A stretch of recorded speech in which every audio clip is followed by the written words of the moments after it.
Vamos a la primera pregunta. ¿Cuál es el índice más empleado para establecer gravedad de EPOC?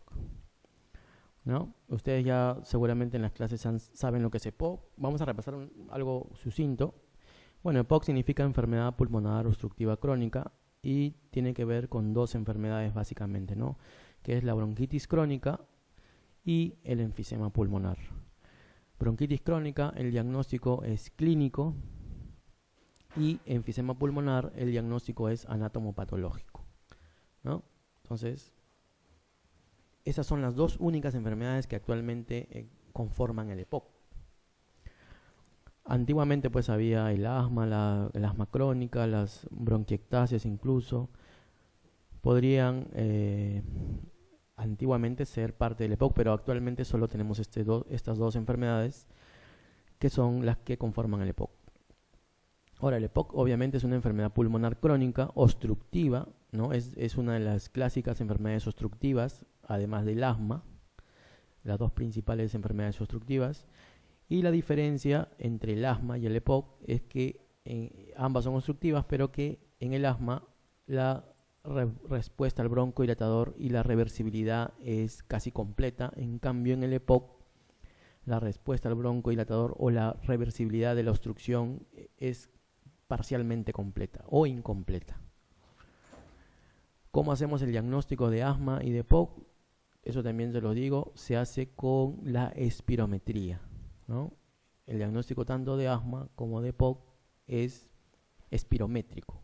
Obviamente que la clínica ayuda mucho, ¿no? Los síntomas, pero el diagnóstico objetivo, y como médicos debemos acostumbrarnos a tener diagnósticos objetivos, en este caso es por espirometría. Como les decía, la espirometría en ambos procesos, tanto asma como EPOC, es obstructiva. La diferencia es en que el asma hay buena respuesta broncodilatadora o reversibilidad total, y en cambio en el EPOC esta obstrucción no revierte o es parcialmente reversible, ¿no? Que les quede claro eso, ¿eh? Que eso preguntan. Bueno, entonces, yendo a la respuesta, ¿cuál es el índice más empleado para establecer la gravedad de EPOC? Otra cosa que también les mencioné en las clases a los que repasan, bueno, aquí, es que en la espirometría hay tres tipos de patrones: un patrón obstructivo, un patrón restrictivo y un patrón mixto. Cada uno de estos patrones obviamente tienen que ver con valores o parámetros de la espirometría. Por ejemplo, para la restricción tenemos que ver la capacidad vital forzada. Si la capacidad vital forzada está disminuida o menos del 80% del predicho para ese paciente, estamos hablando de que probablemente haya una restricción pulmonar. Le digo probablemente porque la espirometría solo sugiere restricción, no hace el diagnóstico exacto de restricción, ¿eh? El diagnóstico exacto de restricción lo hace la pletismografía. Bueno, pero igual la espirometría nos sugiere restricción cuando la capacidad vital forzada es baja. El diagnóstico de obstrucción por espirometría se hace cuando la relación FED1-FBC, o también conocida como relación de Tiffenot, está menos de 70%. Si esta relación FED1 entre capacidad vital forzada FED1 sobre capacidad vital forzada está menos de 70, estamos hablando de un proceso obstructivo. Tanto en el asma como en el EPOC existe esta relación baja. La diferencia es que cuando hacemos una prueba broncodilatadora con salbutamol en la misma espirometría, en los asmáticos esta obstrucción revierte. Digamos que de menos de 70 pasa a más de 70, 80, 90, el valor que ustedes quieran, pero revierte. En cambio en el EPOC persiste, luego de haber usado un broncodilatador, esa relación menos de 70. Y así se hace el diagnóstico espirométrico de EPOC. El FED1 es un parámetro de la espirometría que nos sirve para gravedad del EPOC. Y no solo del EPOC, también del asma, también de los procesos restrictivos, etc. O sea, el FED1 no hace diagnóstico de nada.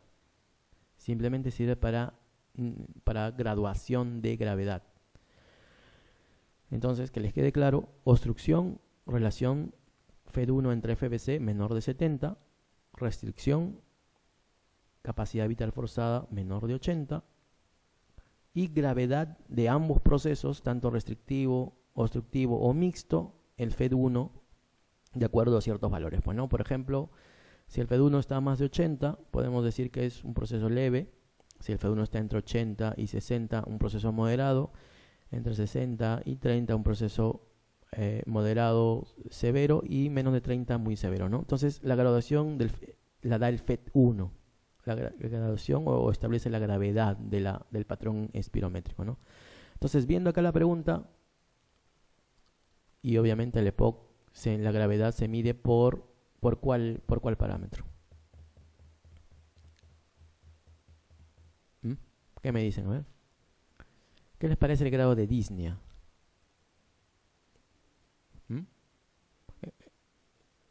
Sí, eso es un poco subjetivo porque el paciente te lo va a decir.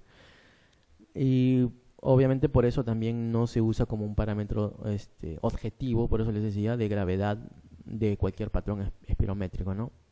Obviamente que el grado de disnea no sirve para establecer la gravedad del EPOC, porque se ha visto que hay pacientes que tienen EPOC muy leves y tienen grados de disneas avanzados, o tienen patrones espirométricos muy avanzados y grado de disnea leve. O sea, la espirometría no se relaciona mucho con el grado de disnea, por eso que probablemente no lo tengamos como índice de gravedad.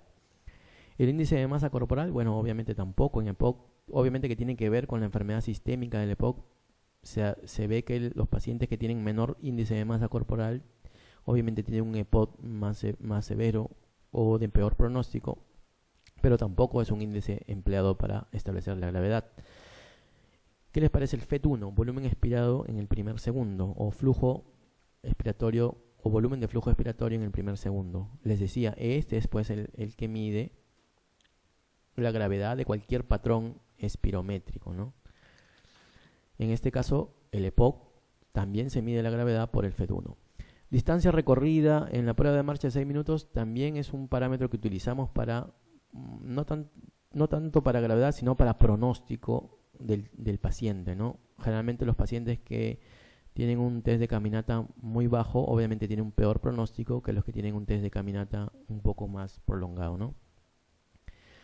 Puntuación obtenida en los cuestionarios de calidad de vida, bueno, también utilizamos para ver en qué estadio o qué calidad de vida tiene el paciente con EPOC y también con asma, pero obviamente esto no es el índice más empleado para establecer la gravedad, ¿no? Entonces, que les quede claro que la gravedad tanto del EPOC como del asma se da por el FED1 que se mide en la espirometría, ¿sí?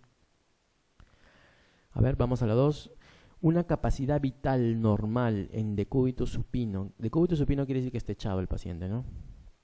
Es decir, no inferior al 5% de la capacidad vital sentada, nos indicaría que, y esto es importante para diferenciar la capacidad vital cuando uno está parado y cuando uno está echado o en decúbito supino.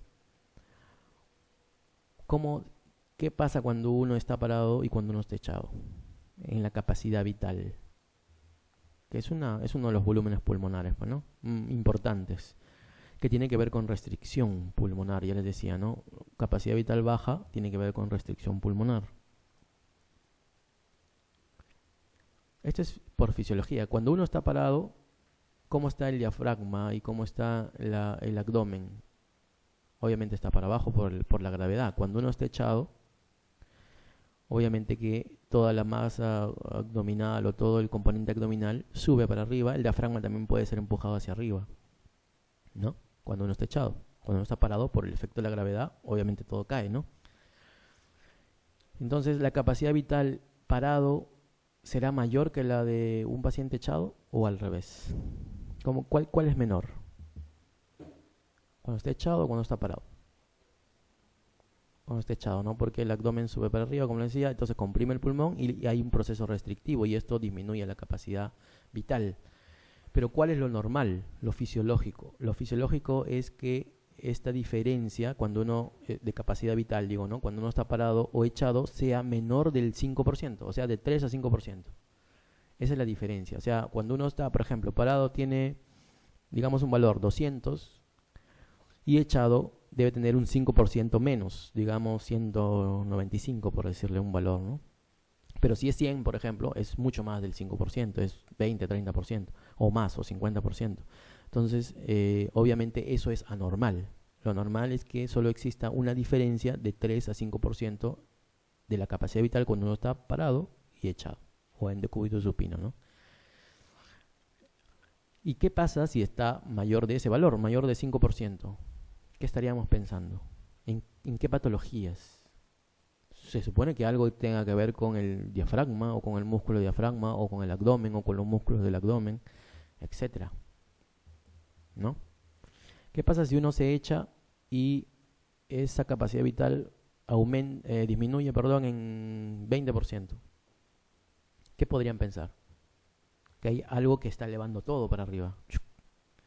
Y eso se ve en las parálisis diafragmáticas. Parálisis diafragmática. Si el músculo ya pues no funciona, está laxo y ¡flup! Se sube para arriba todo, pues, ¿no? Por la cavidad abdominal que empuja todo para arriba. Entonces, las parálisis diafragmáticas, los problemas musculares, por eso, a nivel diafragmático, se pueden medir mediante esta maniobra, digamos, ¿no? De medir capacidad vital en decúbito supino y parado. Se dice que si aumenta esta diferencia en más de 10%, la parálisis diafragmática es unilateral. Si aumenta en más de 20-30%, es bilateral. ¿Sí? Bueno, entonces con esta pequeña teoría, a ver, respondamos la pregunta. ¿Qué una capacidad vital normal en decúbito supino, qué nos indicaría? Que el paciente no tiene enfisema clínicamente relevante.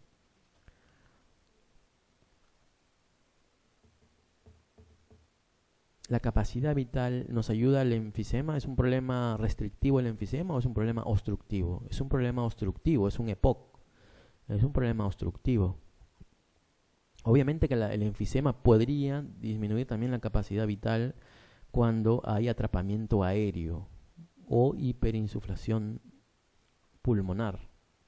Esos son estadios muy avanzados, cuando el paciente con EPOC empieza a atrapar aire, aumenta su volumen residual y esto hace que su capacidad vital disminuya, sin ser un problema restrictivo. Entonces, los problemas obstructivos severos también podrían dar una capacidad vital baja, pero obviamente no existe no se usa esta maniobra para medir problemas de obstrucción. Esta maniobra la usamos, como les decía, para medir problemas de tipo de músculos inspiratorios. Y el principal músculo inspiratorio es el diafragma, ¿no? Entonces, bueno, ya. A ver, que el paciente no tiene un síndrome de apnea del sueño. El apnea del sueño se mide o se diagnostica con una pletismografía. Perdón, pletismografía no, con una polisomnografía. Polisomnografía. Pletismografía es para medir volúmenes pulmonares. Capacidad vital no se debe medir nunca en decúbito supino. No, eso no es cierto, ¿no? Si se puede medir. Que el paciente no tiene un síndrome hepatopulmonar. El síndrome hepatopulmonar, bueno, tampoco tendría por qué medirse con una de estas maniobras. Aunque les voy adelantando algo. En el síndrome hepatopulmonar existe lo que se llama platicnia. ¿No se han escuchado? Así como existe ortognia, que es la disnea cuando uno está echado, existe platicnia, que es la disnea cuando uno se sienta. Y esto es casi clásico, no digamos patognomónico, pero sí clásico en los síndromes hepatopulmonares, la platicnia. Y también seguro por ahí se los van a preguntar. Ortognia es para, que es la disnea cuando uno está en decúbito supino o echado. Se ve más en procesos cardíacos o en procesos de congestión pulmonar de etiología cardíaca, ¿no? Y platicnia, que es la disnea cuando uno está sentado, se ve más en los síndromes hepatopulmonares. Entonces aquí tampoco esta maniobra no nos ayuda a ver un síndrome hepatopulmonar. Sobre todo si medimos capacidad vital, ¿no? Si medimos saturación de oxígeno, sí podría ser, pero aquí no nos ponen nada que tenga que ver con saturación de oxígeno. Que el paciente no tiene enfisema clínicamente relevante, ya les decía que no tiene mucho que ver esta maniobra, que el paciente no tiene una debilidad clínicamente relevante de los músculos inspiratorios, exacto, si esta maniobra está dentro de lo normal, que es de 3 a 5%, no tiene pues nada que ver con patología de músculos inspiratorios. Si esta maniobra es mayor al 5%, 10 o 20 o 30%, tiene que ver con problema de debilidad en los músculos inspiratorios, ¿no? Sí quedó claro, ¿no? Entonces, esta es la respuesta. A ver, vamos a la 3. Ya. En la auscultación respiratoria, ¿no? Cuando uno pone pues, el estetoscopio, se producen una serie de sonidos básicos, ¿ya? Que debemos reconocer. Y por ello, dice el que pone la pregunta, propone una serie de parejas, sonidos o posibles patologías, ¿no? Que se relacionan ambas, salvo en un caso que no existe ninguna congruencia. A ver, eso ya es semiología, ¿no? Yo creo que ustedes también se acuerdan de esto, ¿no? A ver, ¿cuál podría ser? Esta está sencilla. A, la B, la B, la D. La D, una respiración superficial con difícil audición de los ruidos respiratorios, enfermedad neuromuscular.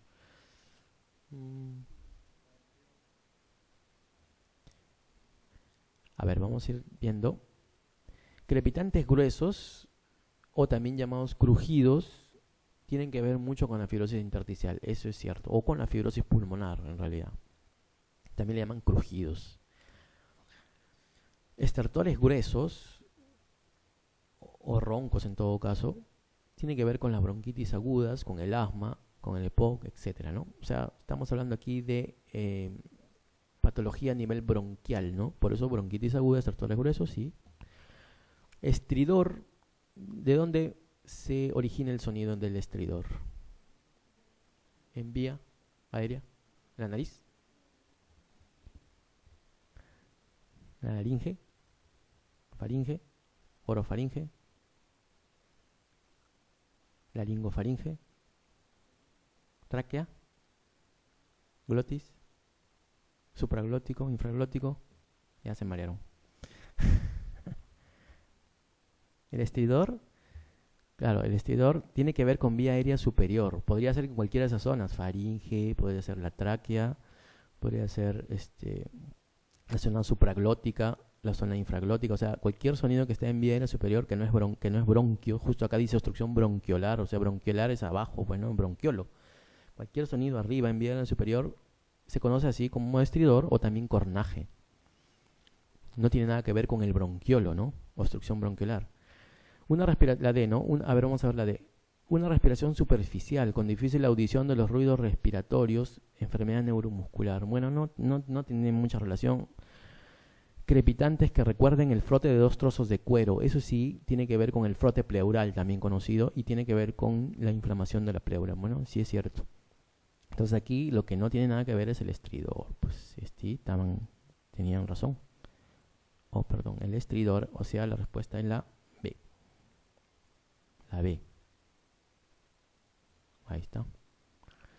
Vamos a la 4, a ver, mujer, aquí vienen algunos problemitas ya, ¿no? Pero que no se mareen porque les ponen muchos datos, pero hay que sacar lo principal de cada dato, ¿eh? Por ejemplo, mujer de 56 años, ya mayorcita, con antecedentes de esquizofrenia, o sea, un poco loquita, bien controlada, ¿no? Sin hábitos tóxicos, o sea, sana como ustedes. Ingresada por neumonía en lóbulo medio, miren, neumonía en lóbulo medio con un pequeño derrame pleural. Miren, metaneumónico o paraneumónico también se llama, asociado, ¿no? O sea, esa es una neumonía en una persona más o menos mayorcita con un derrame paraneumónico. Y aquí viene todo el estudio de lo que es el derrame paraneumónico, ¿no? Y en la clase también les pusimos un cuadrito donde decía los tipos de derrame paraneumónico y cómo cada vez que el pH iba bajando se nos iba complicando el derrame. Cada vez que la glucosa se iba consumiendo, el derrame era peor. Bueno, y en tratamiento con levofloxacino, dice 500 miligramos una vez al día. Bueno, es una buena terapia. Presenta buena evolución clínica, salvo por persistencia de febrículas, o sea, un poco de fiebre, leucocitosis al 6.º día de tratamiento. O sea, eso no está yendo muy bien, digamos, ¿no? No se disponen de estudios microbiológicos. Entonces la conducta más adecuada es llamar al neumólogo. La D. No la E, la F. ¿Cuál sería la conducta más adecuada? A ver, vamos viendo. La evolución es normal, dice, pero tenía fiebre, leucocitosis, no es muy normal, ¿no? ¿Debe mantenerse tratamiento hasta completar 10 días? No. ¿Les parece o no? No, más o menos, ¿no? A ver, la B. Se considera un fracaso terapéutico y debe modificar el tratamiento antibiótico. No necesariamente. Podría ser también, ¿no? Pero no necesariamente. Un antibiótico, ustedes saben que debe actuar más o menos a las 72 horas, ¿no? Si en 72 horas un antibiótico ya la fiebre bajó, la clínica es ya pues mejor al ingreso, probablemente estemos yendo bien. Y si no, es un fracaso. Pero bueno, aquí nos dice que es el 6.º día. Podría considerarse también eso, pero vamos a ver si hay otra mejor respuesta. Realizar toracocentesis para descartar empiema. Bueno, podría ser. Asociar corticoides a dosis de 0.5 miligramos kilo día al tratamiento antibiótico. ¿Pero para qué, no? Realizar broncoscopía con biopsia, aspiración y lavado bronquial alveolar. No, tampoco para qué. Entonces estamos entre la C o la B, ¿no? Entonces acá de qué nos agarramos para responder, de que el paciente todavía tiene fiebrecitas, mire, después del antibiótico y leucocitosis. O sea, eso nos está indicando que probablemente hay un proceso o un proceso que está accedado en algún sitio, ¿no? Y que por eso está produciendo todavía fiebre, ¿no? Y como tenemos un derrame aquí paraneumónico asociado, probablemente este sea la causa de la fiebre. Y obviamente, mientras no lo drenemos, y así es para todo, mientras no drenemos cualquier acceso, cualquier presencia de pus en el cuerpo, nunca la fiebre va a bajar y la leucocitosis tampoco. No sé si vieron ayer un reportaje de una negligencia médica, ¿vieron? En la clínica Javier Prado, creo que es, de un neumólogo también, pero que en realidad creo que no es neumólogo, no lo conozco. Algo parecido a esto, fiebre de un paciente con neumonía, igualito, creo que desde aquí han sacado el mismo caso. Fiebre en una persona de edad anciana que hizo una neumonía, el neumólogo la vio, le dio su tratamiento y la fiebre seguía y seguía. Y bueno, parece que le dio de alta, no le interesó mucho la fiebre. Y el paciente pues vuelve de nuevo y seguía con fiebre después de 10, 15 días. El médico le dice, no, toma este antibiótico que ya va a bajar. Y luego vuelve y ya le ingresa a hospitalización y le da un tratamiento y la baja y la manda a su casa con ligera fiebre, digamos, ¿no? Pero todavía con fiebre. Y como en la fiebre no le pasaba en la casa, el familiar la decide llevar ya a otro médico, pues porque ya tenía casi un mes con fiebre y no daban con la causa. Se va a la Almenara, creo, y ahí le hacen una ecografía abdominal, porque hace un mes o un mes y medio, algo así, le habían operado de un proceso abdominal. Y encuentran un acceso hepático con derrame pleural así de este tipo, paraneumónico, ¿no? Que probablemente era un empiema. Y ese hígado estaba accedado y tenía un tremendo acceso que al final, digamos que reventó, hizo una peritonitis y la paciente falleció en la Almenara. Entonces la familia ya pues obviamente ha puesto la denuncia y hay negligencia ahí, porque el médico, ¿cómo la va a tener un mes dándole solo antibióticos y no estudiando la causa de la fiebre? Lo que había que hacer era buscar ese foco de fiebre, ¿no? Que probablemente, como en este caso, era un acceso. Y mientras no tenemos ese acceso, el paciente se nos va a ir y se va a complicar. Y es lo que ilustra también esta pregunta, ¿no? Cuando hay fiebre, damos antibiótico y tenemos un probable foco paraneumónico, probablemente estemos pensando en empiema. ¿Sí? Bueno, la 5. A ver, en la gasometría realizada respirando aire ambiente se observa un pH 7.45, una presión arterial de oxígeno 56, una presión arterial de CO2 30, bicarbonato 26. ¿Qué alteración gasométrica presenta la paciente? Aquí simplemente hay que saber los valores, ¿no? El pH normal va de 7.35 a 7.45. ¿Sí? Aunque en algunas otras revisiones dice 744, perdón, 734 y 746. Entonces, bueno, la presión arterial de oxígeno, lo normal es de 80 a 100, menos de 60 es hipoxemia o insuficiencia respiratoria hipoxémica, menos de 60, presión arterial de oxígeno. Presión arterial de CO2 es normal ¿de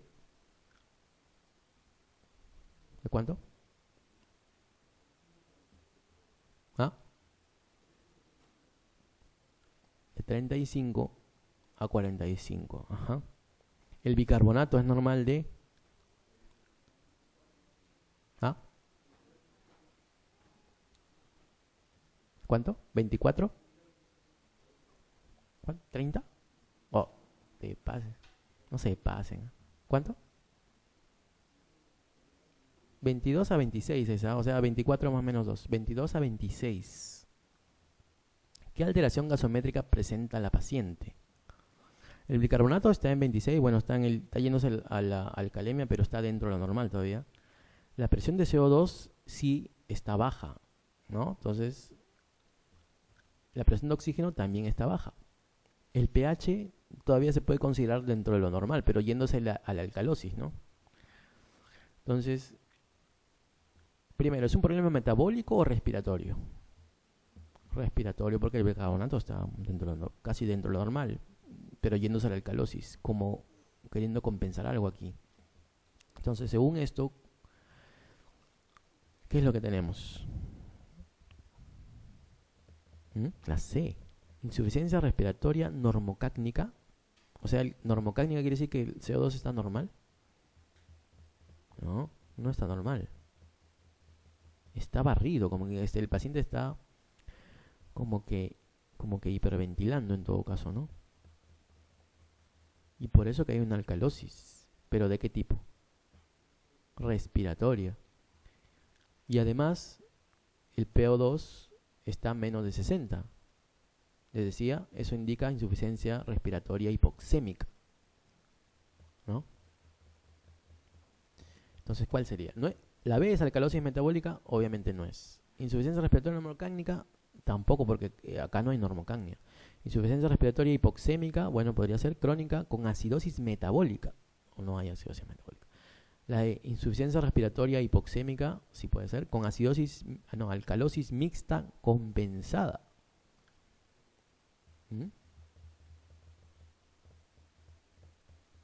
Alcalosis mixta, dice, compensada.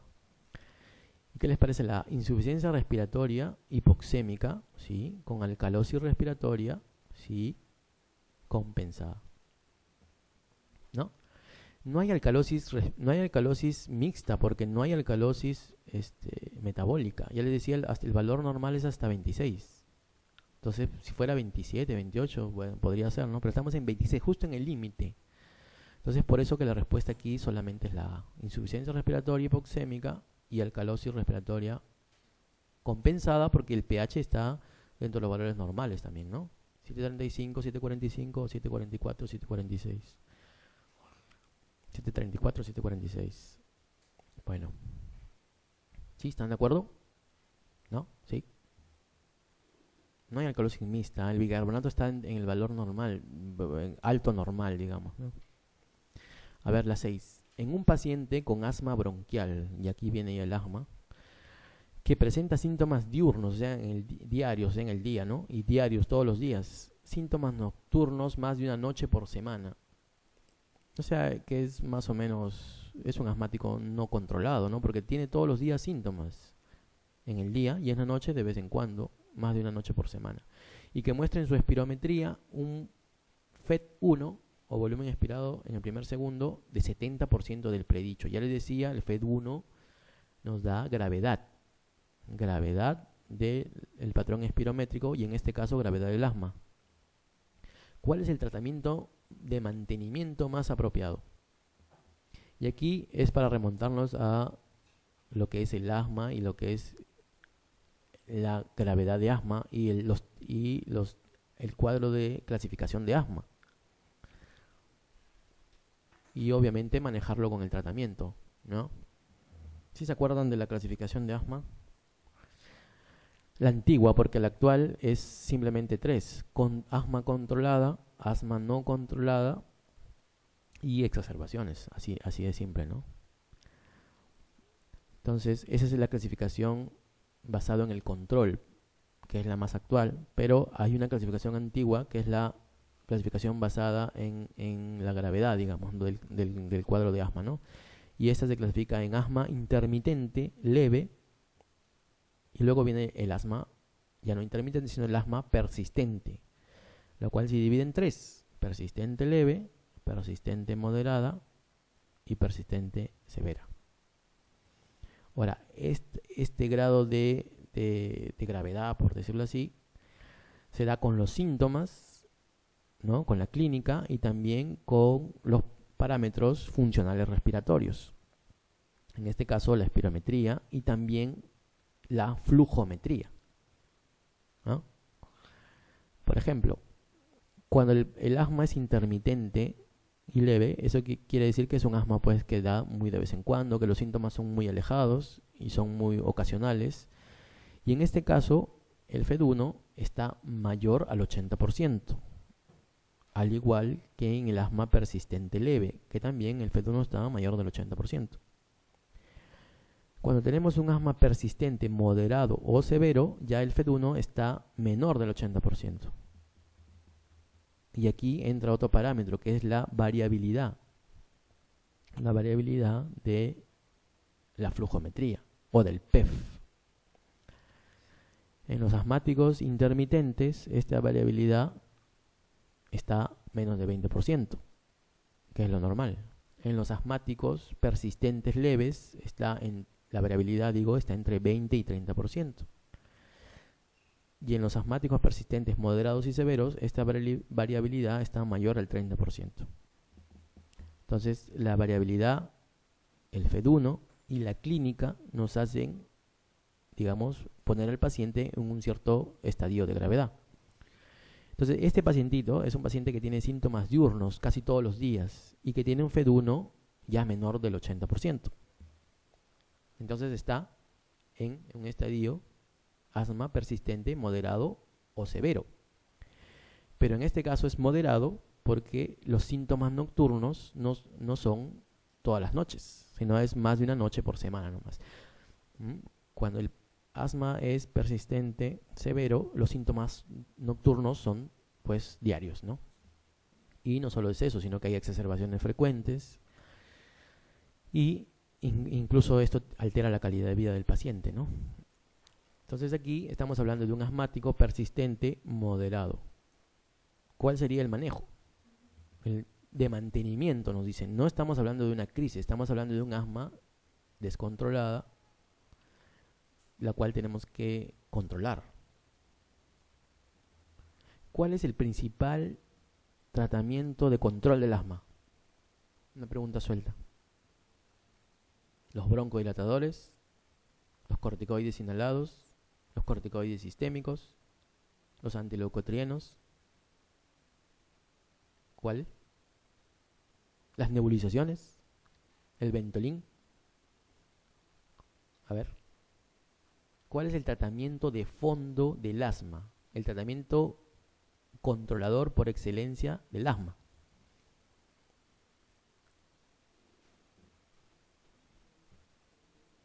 Corticoide inhalado, exacto. Corticoide, pero inhalado, ¿eh? No sistémico, corticoide inhalado.